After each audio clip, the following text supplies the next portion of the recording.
বিসমিল্লাহির রহমানির রহিম। আসসালামু আলাইকুম ওয়া রাহমাতুল্লাহি ওয়া বারাকাতুহু। শুদ্ধ হয় নাই বোধহয়, শুনতে তো খারাপ লাগে না, তাই না? যাদের শুনতে খারাপ লাগে আস্তে করে এখান থেকে সরে যান। আপনাদের জন্য ইলিয়াস হোসাইন ভিডিও তৈরি করে না। ইলিয়াস হোসাইনের ভিডিও দেখার অসংখ্য অগণিত মানুষ আছে, তারাই যথেষ্ট। এই বাংলাদেশ যাদের সালাম শুনলে, আল্লাহ হাফেজ শুনলে চুলকানি ওঠে, তাদের জন্য না। এই বাংলাদেশ হাজারো লক্ষ মুসলিম শহীদের রক্তে রঞ্জিত বাংলাদেশ। এই বাংলাদেশে মুসলমানদের ইসলাম ধর্ম এমনিতেই প্রতিষ্ঠিত হয় নাই। এই ইসলাম ধর্ম প্রতিষ্ঠিত করতে অনেক কাঠখড় পোড়াতে হয়েছে। অতএব আমার এই বাংলাদেশের মতো এক খণ্ড এই ভূমিকে এত সহজে আপনাদের নিয়ন্ত্রণে নেওয়া যাবে না। আপনাদের নিশ্চয়ই মনে আছে, রাজীব নামে একজন ব্লগার খুন হয়েছিল। যখন গণজাগরণ মঞ্চের বিরাট উত্তাল অবস্থা, তখন তাকে ইসলামী জঙ্গি গোষ্ঠী খুন করেছে বলে প্রচার করা হলো সারা পৃথিবীতে।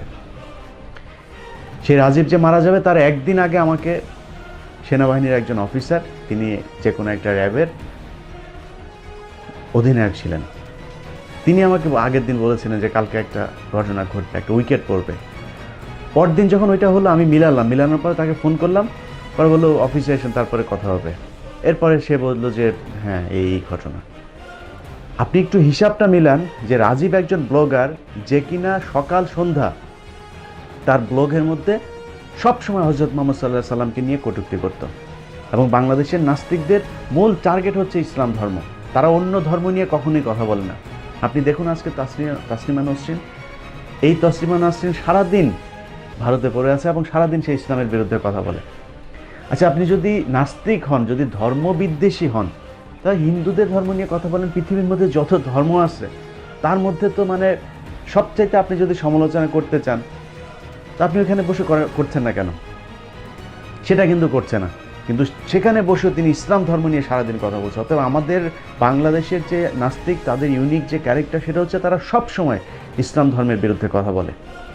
এবং সেটাকে প্রতিষ্ঠিত করবার জন্যই রাজীবকে নিয়ন্ত্রিত বাংলাদেশের গোয়েন্দা সংস্থা খুন করেছিল।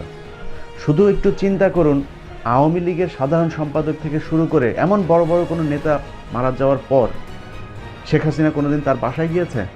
সাথে সাথে রাজীবের বাসায় গিয়েছে শেখ হাসিনা। এসবের পেছনে উদ্দেশ্য আছে। অতএব বাংলাদেশে যত নাস্তিক, ইসলাম বিদ্বেষীরা খুন হয়, কোনো ঘটনার সাথে দাড়ি টুপিওয়ালা কোনো মানুষ জড়িত না, কোনো ইসলামী সংগঠন তার সাথে জড়িত না। প্রতিটা ঘটনার সাথে এই নিয়ন্ত্রিত যে বাংলাদেশের গোয়েন্দা সংস্থা, তারা জড়িত। মুসলিম ফান্ডালিস্টরা যদি নাকি এই ধরনের জঙ্গিদেরকে যদি তাকমা দেওয়ার জন্য যদি বলা হয় যে নাস্তিকদের খুন করে, তাহলে শাহরিয়ার কবির পুলিশ প্রোটেকশন ছাড়া চলে কিভাবে বাংলাদেশে? মিথিলা ফারজানা পুলিশ প্রোটেকশন ছাড়া বাংলাদেশে চলে কিভাবে? এর মানেই হচ্ছে বাংলাদেশের যারা ইসলাম ধর্মে বিশ্বাসী তারা অত্যন্ত উদার, এবং ইসলাম ধর্ম যে উদারতার একটি ধর্ম পৃথিবীর মধ্যে, সেটাকে প্রমাণ করে। আজকে দেখুন,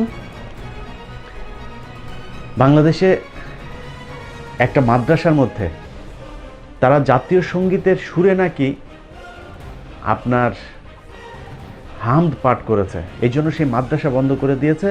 সেই মাদ্রাসা বন্ধ করেছে যে ম্যাজিস্ট্রেট, সেকে উপজেলা নির্বাহী কর্মকর্তা, সে হচ্ছে একজন দাস। তো সেই দাস, তার তো আমার মুসলমান ধর্ম নিয়ে একটা আলাদা বাড়তি চুলকানি থাকবেই। এটা তো তাদের মূল টার্গেট যে বাংলাদেশে মাদ্রাসাগুলোকে বন্ধ করতে হবে।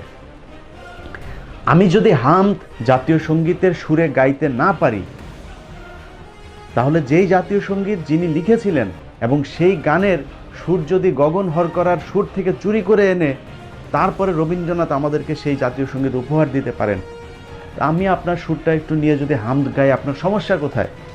দেশপ্রেমিক তো তারাই যারা হামদকেও জাতীয় সঙ্গীতের সুরে গাইতে চেয়েছেন। কিন্তু আপনারা যে জাতীয় সঙ্গীত লিখেছেন, সেই জাতীয় সঙ্গীত বাংলাদেশে চলবে না। আমি প্রতিটা মুসলমানকে বলতে চাই, যদি আপনি নিজেকে মুসলমান দাবি করেন, তাহলে আপনি এই জাতীয় সঙ্গীত গাওয়া থেকে বিরত থাকতে হবে। দেশের প্রতি আমাদের সম্মান আছে, শ্রদ্ধা আছে, কোনো সমস্যা নাই, কিন্তু এই জাতীয় সঙ্গীত গাওয়া যাবে না, কারণ এটা তাদের ধর্মীয় একটা গান। এই ধর্মীয় একটা কবিতা গানকে আমরা জাতীয় সঙ্গীত হিসাবে নিতে পারি না। এটা প্রমাণ করতে হবে যে রবীন্দ্রনাথ এই গান বাংলাদেশের জাতীয় সঙ্গীতের জন্য লিখেছিলেন। গান লেখা হয়েছে 1905 সালে, আর জাতীয় সঙ্গীত বাংলাদেশ স্বাধীন হচ্ছে 1971 সালে। এই গান এসে আমাদের জাতীয় সঙ্গীত হয়ে গেল। এসব ষড়যন্ত্র চলবে না বাংলাদেশে। বাংলাদেশে যদি সুযোগ আসে এই জাতীয় সঙ্গীত পরিবর্তন করা হবে ইনশাআল্লাহ। আর যতদিন পরিবর্তন না হচ্ছে, মুসলমানদের কাছে অনুরোধ থাকলো এই জাতীয় সঙ্গীত কেউ গাবেন না। অতএব এই মাদ্রাসাকে কিন্তু তারা প্রতিটা টেলিভিশন পত্রিকা নিউজ করেছে। জাতীয় সঙ্গীতের আদলে মাদ্রাসায় অন্য গান গাওয়া হয়েছে, মাদ্রাসা বন্ধ। এটা নিয়ে খুব কাজ করা হলো। যখন বাংলাদেশের শিক্ষা প্রতিষ্ঠানে ভারতের জাতীয় সঙ্গীত গাওয়া হয়েছিল, তখন আপনারা কোথায় ছিলেন? বাংলাদেশে এখন দুইটা গ্রুপ, একটা হচ্ছে ভারত নিয়ন্ত্রিত আওয়ামী সাংবাদিক লীগ, আরেকটা হচ্ছে বাংলাদেশের সাংবাদিক।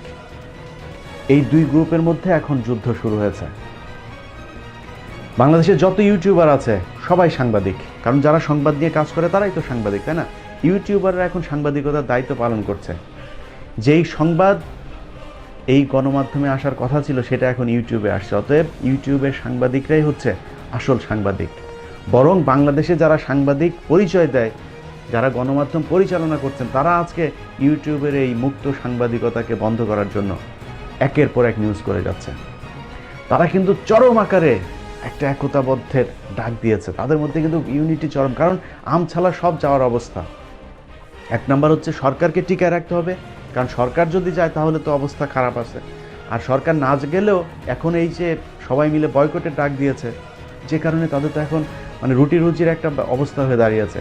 ইকবাল সোবানকে আপনার ওই সাগর রুনির হত্যাকাণ্ডের জন্য কাজে লাগিয়েছে। এরপরে হাসিনা পাশার মধ্যে একটা লাথি মেরে বের করে দিয়েছে। এখন আর সে উপদেষ্টা নাই। তো গুরুত্ব তো দিন দিন কমছে। তাদের গুরুত্ব আমরা এমন একটা জায়গায় নিয়ে যেতে চাই যে এই কুকুরদের ওই মনিবের বাসা পাহারা দেওয়ার আর কোনো প্রয়োজন হবে না, সেই জায়গায় নিয়ে যেতে চাই। 71 টেলিভিশন বয়কটের বিরুদ্ধে তারা দুইটা ধ্বনি তুলছেন।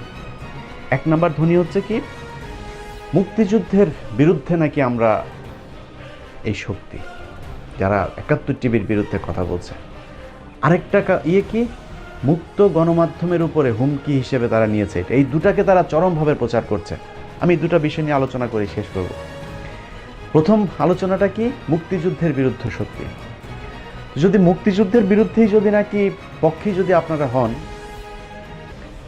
তাহলে এই যে আবুল আসাদ সংগ্রাম পত্রিকার যে সম্পাদক, প্রায় 2 বছর টানা জেল খাটলেন, কই কেউ তো আওয়াজ তুললেন না? তিনি তো একজন মুক্তিযোদ্ধা। আচ্ছা, যখন আমরা এই কথাগুলো বলছি, ঠিক তখন বাংলাদেশের সাংবাদিকেরা যে হাসিনার পা চেটে একনায়কতান্ত্রিক একটা দেশ পরিচালনা করছে, এটা কি মুক্তিযোদ্ধার মূলনীতি ছিল? নির্বাচনে দিনের ভোট রাতে হচ্ছে, এই ভোটের জন্যই তো দেশটা স্বাধীন হয়েছিল, তাই না? পাকিস্তান আমলে কয়জন মানুষ না খেয়ে মারা গেছে? 15 লাখ মানুষ মারা গিয়েছিল শেখ মুজিবের সময় না খেয়ে। তো সেই 74-এর যে মনন্তর হয়েছিল, সে মনন্তরের আগে সারা পাকিস্তান মিলেও তো এতজন মানুষ মারা যায় নাই। যুদ্ধে মারা গিয়েছে কতজন? তার চাইতে বেশি মানুষ মারা গিয়েছে 71 থেকে 75। গুম খুন হয়েছে জাসদের নেতাকর্মী থেকে সাধারণ মানুষ। এই রক্ষী বাহিনীর অত্যাচারে ঘরে ঘুমাইতে পারে নাই। তো পাকিস্তান আমলে তো এত মানুষ মারা যায় নাই। যুদ্ধে যা বলা হয় 30 লক্ষ শহীদ। 30 লক্ষ কার বাপ মরছে? কার বাবা মরেছে 30 লক্ষ? হিসাব দেন না। 50 বছর হয়েছে আজ পর্যন্ত যুদ্ধে কতজন মানুষ মারা গেছে সেই হিসাব মিলান নাই। কারণ কি? কারণ হচ্ছে এই সব কিছুই হচ্ছে ভারতের ষড়যন্ত্র। যে মানুষ মারা গিয়েছে তাদেরও বিভিন্ন জনকে, বুদ্ধিজীবী থেকে শুরু করে যাদেরকে হত্যা করার কথা বলা হয়, এর বেশিরভাগই করেছে। 14ই ডিসেম্বর পাকিস্তান সেনাবাহিনী বাংলাদেশে ছিল, তাদের নিয়ন্ত্রণ ছিল বাংলাদেশের কোনো কিছু, নিজেরাই জীবন বাঁচিয়ে তারপরে অবস্থা খারাপ। 14ই ডিসেম্বর কিভাবে খুঁজে তারপর বুদ্ধিজীবী হত্যা করা হয়। সব কিছু রয়ের কাজ। বাংলাদেশে কোনো মেধাবী মানুষ থাকুক এটা র কখনোই চায় নাই, যেই কারণেই তারা তাদেরকে খুন করেছে। অতএব আপনারা যারা আজকে মুক্তিযুদ্ধের পক্ষে কথা বলছেন তাদের কোনো কিছুই মুক্তিযুদ্ধের পক্ষে আসলে যাচ্ছে না। এরপরে হচ্ছে মুক্ত গণমাধ্যম। তো মুক্ত গণমাধ্যমের পক্ষে যদি আপনাদের এত একতা থাকে তাহলে 21শে টিভি যখন বন্ধ হলো তখন কই ছিলেন? 21শে টেলিভিশনের চেয়ারম্যান যখন আটক হলো তখন কোথায় ছিলেন? মোসাদ্দেক হোসেন ফালু দেশে থাকতে পারে না, আপনারা কোথায়? তারপরে বাংলা ভিশনে সাদেক হোসেন খোকা পক্ষের লোকজন যেতে পারে না, আপনারা কোথায়? যখন কিনা দিগন্ত টেলিভিশন বন্ধ হয়েছিল তখন কই ছিলেন? ইসলামিক টিভির সময় কোথায় ছিলেন? তখন তো কিছু বলেন নাই। মুক্ত গণমাধ্যমের কথা বলেন। ময়মনসিংহের এমপি এক নারীকে ধর্ষণ করেছে এবং সেই নারী তার বিরুদ্ধে মামলা করেছে। কোনো মিডিয়া প্রচার করেছেন? একটা গণমাধ্যম প্রচার করেছেন? অথচ নুরুর বিরুদ্ধে যেই মেয়ের ধর্ষণের সহযোগিতার মামলা, সেই মেয়ের পাশের প্রতিটা টেলিভিশনে লাইভ থেকে শুরু করে টক শো সব কিছু হচ্ছে। কেন? সেই মেয়ে কি ইচ্ছার বিরুদ্ধে তাকে কিছু করেছে? প্রেম তো সারা দিনই করছি আমরা, কত মেয়ের সাথেই প্রেম করছি, তাদের সাথে মিউচুয়াল যে সেক্সুয়াল যে সম্পর্ক হচ্ছে সেটা তো বাংলাদেশে এখন ওপেন সিক্রেট, এটা নিয়ে তো মানে কানাঘুষা করার কিছু নাই। তো সেটা যদি ধর্ষণ হয়, এমপি তাকে চাকরির প্রলোভন দেখিয়ে তারপর ধর্ষণ করলো, সেটা নিয়ে মামলা হলো, সেটার পাশে আপনারা নাই কেন?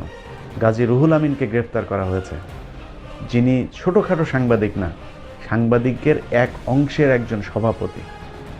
কই কোনো হাঁচি নাই তো। অতএব আপনারা আপনাদের মতো একটা পক্ষ যে নিয়েছেন সেটা আমরা জানি। অতএব আপনারা এখন এক পক্ষ, আমরা এখন আরেক পক্ষ, দেখা যাক কোন পক্ষ জিতে। আমরা আপনার টেলিভিশন দেখব না, সেটাও আপনি জোর করে দেখাবেন। সুন্দরী টুন্দরী হইলেও নাই দেখতাম, এই ফারজানা রূপা, মিথিলা ফারজানা, এই নাজনীন মুন্নি, রে ভাই দেখাই তো বোঝা যায় না ছেলে না মেয়ে। একটা মানুষের তো আকর্ষণ আসতে হবে, সেটাও তো আসে না। দেখাবেন কিভাবে ভাই? দেখানোর একটা রাস্তা অন্তত বের করেন। আপনাদের 71 টিভি দেখতে হবে।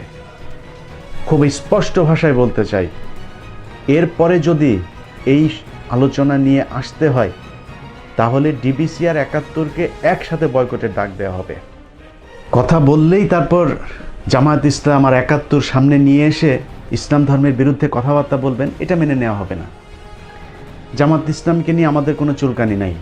হ্যাঁ, আমাদের এখন যত চুলকানি সব যারা এখন এই যে মুক্তিযুদ্ধের পরিচয় দেয়, এটাকে ব্যবসা করে তারপর ধান্দাবাজি করে, তাদেরকে নিয়ে। যাদেরকে আমরা দেখছি যে মুক্তিযুদ্ধের সপক্ষের শক্তি, এদের ওই গোলাম আজমের যারা ছেলে আছে না, গোলাম আজমের ছেলেগুলোর চেহারা গিয়ে দেখেন, তারা কে কই আছে গিয়ে দেখেন। নিজামীর ছেলেরা কে কোথায় আছে গিয়ে দেখেন। আপনার এলাকায় যে জামাত ইসলাম করে ওই নেতার পরিবারের অবস্থা দেখেন। আর যারা মুক্তিযুদ্ধের সপক্ষের শক্তির পরিচয় দেয় তাদের সন্তানগুলো একটু দেখেন। গোলাম আজমের বাড়ির যে কুকুর আছে না, ওই কুকুরের যে ক্যারেক্টার তার চাইতে ওই মুজাম্মেল বাবুদের ক্যারেক্টার খারাপ। এরা নাতনির বয়সের মেয়ে থেকে শুরু করে ওর মার বয়সের মেয়ে, কেউ এদের কাছে নিরাপদ না। অতএব এদের থেকে সাবধান। এই জামাত ইসলাম আর 71 খেলা বহু হয়েছে, এখন আর আমরা এইসব খেলায় কেউ, ওই যুব সমাজ অন্তত এই খেলায় আর কেউ বিশ্বাস করে না। হ্যাঁ, আমরা এখন দেখেন না, নিজে থেকেই আমরা পরিচয় দেই যে আমরা হচ্ছে গিয়ে রাজাকারের গর্বিত সন্তান। কেন বলি? মানে আমাদের বাবারা রাজাকার না হওয়ার পরেও রাজাকারের গর্বিত সন্তান কেন বলি? আমরা দেখছি যাদেরকে রাজাকার বানানো হয়েছে তারাই তো গর্বিত মানুষ বাংলাদেশে। তাদের চরিত্রের সাথে অন্য কারোর চরিত্র মেলে না। জামাত ইসলামের দুজন মন্ত্রী ছিল 111 সরকার, 1 টাকার দুর্নীতি মতিউর রহমান নিজামী কিংবা আলী হাসান মোহাম্মদ মুজাহিদের পায় নাই। কেন পায় নাই? আপনার এলাকায় যে জামাত ইসলামের লোকজনগুলো আছে সেই লোকজনগুলোর চরিত্র দেখেন, তার পরিবারটাকে দেখেন, আর একজন আওয়ামী লীগের পরিবারটা দেখেন, তাহলে হিসাব মিলাইতে পারবেন।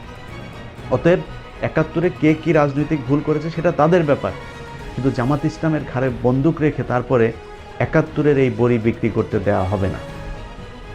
যাদের বাংলাদেশে বিসমিল্লাহ, আসসালামু আলাইকুম এগুলো শুনতে খারাপ লাগে, তাদের উদ্দেশ্যে বলতে চাই, খেলা শেষ।